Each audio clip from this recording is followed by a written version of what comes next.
Hello friends, welcome to road to success. आज डीट plus B का एग्ज़ाम हुआ था पीआरटी का। जैसा कि आप सभी को पता है, सेकंड शिफ्ट का एग्ज़ाम था। ठीक है, पीआरटी का पोस्ट कोड 47/21 का एग्ज़ाम हुआ है आज। ठीक है, तो उसका रिव्यू लेकर आया हूं। मैं आपको बताऊंगा किस तरीके से क्वेश्चंस आए हुए हैं, उसमें किस तरीके का पैटर्न आया हुआ है। तो सबसे पहले हम बात करेंगे पार्ट 1 की। जैसे कि आप सभी को पता है, 2 पार्ट में पेपर होता है, ए और बी, या फर्स्ट एंड सेकेंड कह सकते हैं इसको। ठीक है, तो ए की बात करेंगे। सबसे पहले रीजनिंग की। तो बच्चे बता रहे हैं कि रीजनिंग और मैथ जो है ईजी तो है, ठीक है, लेकिन लेंदी है। ठीक है, लेंदी है, टाइम कंज्यूमिंग है, जैसे कि बाकी पेपरों में आ रही है। अगर मैं बात करूँगी टॉपिक्स की, तो रीजनिंग के अल्फ़ाबेट में क्वेश्चंस आए हैं, पजल से क्वेश्चन आए हैं, ठीक है, सीटिंग ऑर्डर से क्वेश्चन आया है, ठीक है। और जीके की अगर मैं बात करूँ तो स्टैटिक जीके के क्वेश्चंस थे, ठीक है। करंट अफेयर्स भी 2-3 नंबर की आई है, स्टैटिक जीके आई है, ठीक है। और एक क्वेश्चन जो था वो 2020 की करंट से था, ठीक है। उसके बाद बात करूँ अगर मैथ्स की, तो मैथ्स में अपनी एवरेज आई हुई है, ठीक है। एवरेज है, प्रॉफिट एंड लॉस है, एसआई है, टाइम एंड वर्क है, ठीक है। उसके बाद अपना डिविजिबिलिटी रूल, एलसीएम एलसीएफ के पर क्वेश्चन आए हुए हैं, ठीक है। उसके बाद हिंदी की अगर बात करूँ तो संज्ञा है, विलोम है। हिंदी में अपना संज्ञा आई हुई है, विलोम आया हुआ है, ठीक है। उसके बाद पर्यायवाची हैं, कारक हैं, पर्यायवाची आए हैं, कारक आए हैं, कारक से भी क्वेश्चन बन रहे हैं, तो पढ़ लेना इसको। इंग्लिश में वही सेम चीज़ें, ईडियम फ्रेजेस, ठीक है। और वो PQRS वाले पैटर्न पे 3 क्वेश्चन आए हुए हैं, ठीक है। उसके बाद टेंस आया हुआ है भाई, टेंस में एरर निकालो। सिनोनिम थे, एंटोनिम थे, इनकरेक्ट स्पेलिंग थी, जो कि पहले भी पेपरों में आया हुआ, वही सब इस बार दोबारा रिपीट हुआ है। अब बात करूं अगर मैं मतलब पार्ट 2 की, तो पार्ट 2 की अगर मैं बात करता हूं आपसे, पार्ट 2 काफ़ी अच्छा आया हुआ है इस टाइम पे। और बता रहे हैं बच्चे कि भाई पार्ट 2 के अंदर एसएसटी की पेडागोजी आ गई है इस बार, ठीक है। तो मैं आपको बता देता हूँ दोबारा एक बार। देखो, ईवीएस पेडागोजी आई, ठीक है। एसएसटी की पेडागोजी आई है, ग्रोथ एंड डेवलपमेंट से क्वेश्चन आया है, ठीक है।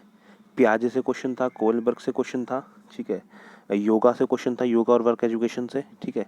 इन सब से क्वेश्चन आया हुआ, योगा और वर्क एजुकेशन से। उसके अगर बाद मैं बात करूं तो अपनी मैथ्स पेडागोजी, हाँ सबसे इंपॉर्टेंट चीज़, पार्ट बी के अंदर 8 से 10 क्वेश्चन बने हैं, ठीक है। पार्ट बी में मैथ्स पेडागोजी के, मैथ्स की जो पैडा है उसके 8 से 10 क्वेश्चन बने हुए हैं, ऐसा बच्चे बता रहे हैं जो मैथ्स से आया है, ठीक है। पियाजे कोलबर्ग से एक क्वेश्चन था, कमेटीज से क्वेश्चन आए, ब्रेन फंक्शन रिलेटेड क्वेश्चंस थे, ठीक है। ग्रोथ एंड डेवलपमेंट से क्वेश्चन से, वर्धा स्कीम आई हुई है, इस बार भी पूछी है। आरटीई पूछा है, वर्धा स्कीम पूछी है, आरटीई पूछा। आपको देखा जा रहा है वर्धा स्कीम कितनी ज़्यादा इंपॉर्टेंट हो गई है स्कीम्स, ठीक है। सोसाइटी से रिलेटेड क्वेश्चंस थे इसके अंदर, बेसिक एजुकेशन से रिलेटेड क्वेश्चन से, राइट टू एजुकेशन से क्वेश्चन थे, 6 से 14 साल के बच्चों के लिए किस तरीके से शिक्षा होती है, बेसिक एजुकेशन से रिलेटेड क्वेश्चन थे इसके अंदर, ठीक है। तो जैसे कि आप सभी को पता है कि सबसे बड़ी बात जो है ना, पार्ट बी जो पहले की सभी की तरह आ रहा है, वो क्या से आ रहा है, पार्ट बी जो आ रहा है उसमें क्या है, स्टेटमेंट वाले क्वेश्चन, वही कथन निष्कर्ष जिसे मैं कहूँगा, तो वही सबसे ज़्यादा पूछा जा रहा है। और जैसा कि पिछली बार का पैटर्न फॉलो किया गया है, वो यही बता रहा है कि भाई इस तरीके से पेपर बना हुआ है, ठीक है। अब मैं आपको अगर समझाऊं कि आपको पढ़ना क्या क्या है पार्ट ए और पार्ट बी के अंदर, जो कि पेपर में आ रहा है, अगर मैंने जो रिव्यू करा है, जो मतलब मैंने निचोड़ निकाला है, वो क्या है कि भाई आपको पजल पढ़नी है, आपको डायरेक्शन पढ़नी है, आपको सिलॉग पढ़नी है, आपको कोडिंग डिकोडिंग पढ़नी है, ठीक है। रीजनिंग के लिए बता रहा हूँ मैं सब। मिसिंग नंबर पढ़ना है आपको, नेक्स्ट लेटर नंबर पढ़ना है, इवन ऑड निकालना आना चाहिए आपको, ठीक है। रीजनिंग के लिए वेन डायग्राम आना चाहिए आपको, और एक इमेज आनी चाहिए आपको। ये आप 7-8 जो टॉपिक्स अगर पढ़ लेंगे तो रीजनिंग आपकी पूरी हो जाएगी। उसके बाद मैं अगर बात करूँ जीके की, तो आपको हिस्ट्री पढ़नी है, जियोग्राफी पढ़नी है, गवर्नर के बारे में पढ़ना है, थोड़ा बहुत डांस फॉर्म जरूर आ रही है, ये देखना ध्यान रखना, डांस फॉर्म आ रही है तो ये जरूर पढ़ना है आपको, ठीक है। बैंकिंग के 1-2 क्वेश्चन आ रहे हैं, करंट पढ़नी है 2-3 क्वेश्चन के लिए, 2-3 क्वेश्चन के करंट आ रहे हैं, ठीक है। साइंस से 2 क्वेश्चन बन रहे हैं आपके, ठीक है। तो साइंस के वही बेसिक क्वेश्चन जो होते हैं उनको आपको पढ़ना है। अगर मैं बात करूँ मैथ्स की, तो आपको रेशियो पढ़ना है, सिंप्लीफिकेशन पढ़ना है, आपको परसेंटेज पढ़ना है, आपको टाइम एंड डिस्टेंस पढ़ना है, ठीक है। आपको नंबर सिस्टम पढ़ना है। अभी भी जिनका एग्ज़ाम है उनके लिए काफ़ी मेहनत हो सकती है इसके अंदर, ठीक है। उसके बाद मैं बात करता हूँ अगर हिंदी की, तो हिंदी के अंदर सभी बच्चे मुहावरे जरूर पढ़ लें, लोकतियाँ पढ़ लें जरूर, ठीक है। उसके बाद आप अगर आपको पढ़ना है तो सरल वाक्य, वाक्य जो होता है वाक्य विचार, उसको जरूर पढ़ लें। पर्यायवाची, विलोम, पक्ष, आवृत्ति, ये सब। और उसके बाद जो पैराग्राफ है वो आ रहा है 5 नंबर का, जैसा कि आप सभी को पता, तो वो जरूर पढ़ना है आपको, ठीक है। इंग्लिश में भी सेम, इंग्लिश में के लिए 1 word substitution, idiom, phrases, antonym, synonym, error, और रीऑर्डर वाले PQRS वाले जो होते हैं, PQRS जो आ रहा है वो 1-2 क्वेश्चन बन रहे हैं, यानी कि 2-3 क्वेश्चन तो आज भी देखे गए हैं, ठीक है। वर्ब के फिलअप और एक पैराग्राफ आ रहा है, ये एक पैटर्न बता रहा हूँ मैं आपको किस तरीके का पैटर्न आ रहा है। अब मैं बात करूँ अगर पार्ट 2 की आपको, तो आपके लिए पार्ट 2 के सारे क्वेश्चन जो है स्टेटमेंट वाइज है मोस्टली क्वेश्चन, यानी मैं ये कहूँगा कि 80% क्वेश्चन जो है वो स्टेटमेंट वाले हैं, ठीक है। मैथ्स की पेडागोजी भी आज देखने को मिली हमको, ठीक है। यानी कि सब्जेक्ट पेडागोजी आपको पढ़नी है सारी, ठीक है। आपको सब्जेक्ट पेडागोजी सारी पढ़नी है ताकि आपको समझ में आ सके कि सीन क्या है, ठीक है। सब्जेक्ट पेडागोजी आप पढ़ेंगे तो आपके काफ़ी क्वेश्चंस निकलेंगे।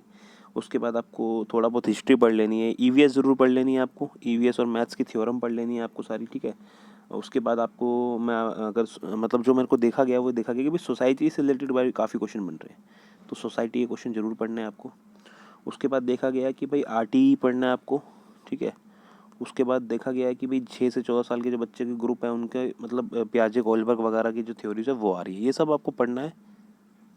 सो फ्रेंड्स, ओवरऑल जो बताया जा रहा है वो ये बताया जा रहा है कि पेपर 1 के अंदर यानी कि जो पार्ट 1 है उसके अंदर मैथ्स रीजनिंग लेंदी है, टाइम टेकिंग है, टाइम कंज्यूमिंग है, लेकिन ईजी है बाकी पेपर, ठीक है। और पार्ट बी भी यही है, पार्ट बी बहुत ज़्यादा मुश्किल नहीं आ रहा, पेपर ईजी था, ठीक है।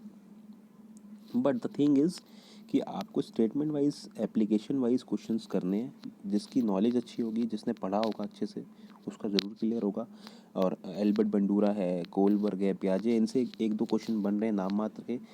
जो बाकी क्वेश्चन है वो आपकी सब्जेक्ट पेडागोजी से भी बन रहे हैं काफ़ी सारे क्वेश्चन, ठीक है।